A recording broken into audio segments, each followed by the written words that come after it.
Hello, bachcho. Let's read the question. The question is, particle-like behavior of light arises from the fact that each of the quanta of light has definite x, मतलब definite क्या होता है, and a fixed value of y. x और y बताना है कि क्या है. तो let's discuss the concepts. Light के पास डुअल नेचर होता है. It behaves both like a particle and a wave. और पार्टिकल नेचर ऑफ लाइट को अगर हम कंसीडर करेंगे तो बहुत सारा फिनोमेना डिस्क्राइब होता है, जैसे photo electric effect, quantum effect.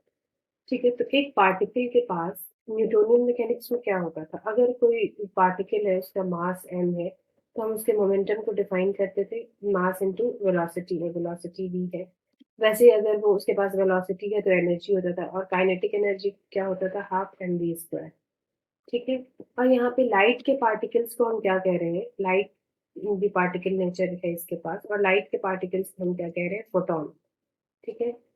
और इसको अगर हम पार्टिकल नेचर माने हैं, मतलब ये जो मटेरियल पार्टिकल होता है ऑर्डिनरी, उससे इसी कुछ सिमिलैरिटीज भी हैं और कुछ डिफरेंसेस भी हैं. और यहाँ पे जो लाइट के पार्टिकल्स है, इसका जो है रेस्ट मास वो 0 है. लेकिन ये जो पार्टिकल है, पार्टिकल नेचर ऑफ लाइट, इनके जो light particle nature of light जो हम माने हैं, ईच, लेकिन इस फोटोन के पास रेस्ट मास तो 0 है, लेकिन it has definite energy and momentum.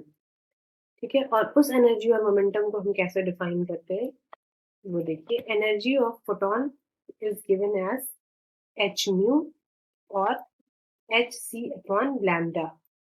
ठीक है. और मोमेंटम क्या है, momentum is h upon lambda, और इसको हम ऐसे भी लिख सकते हैं ई अपॉन सी. ठीक है. तो ये जो फोटोन के पास है डेफिनेट एनर्जी और डेफिनेट मोमेंटम है. ठीक है, लाइक अ पार्टिकल हैज. तो यहाँ पे एक्स और वाई क्या होगा, light has a definite energy and a fixed value of momentum. तो correct option will be the D, energy and momentum. So option D will be the correct. I hope you will understand. Thank you.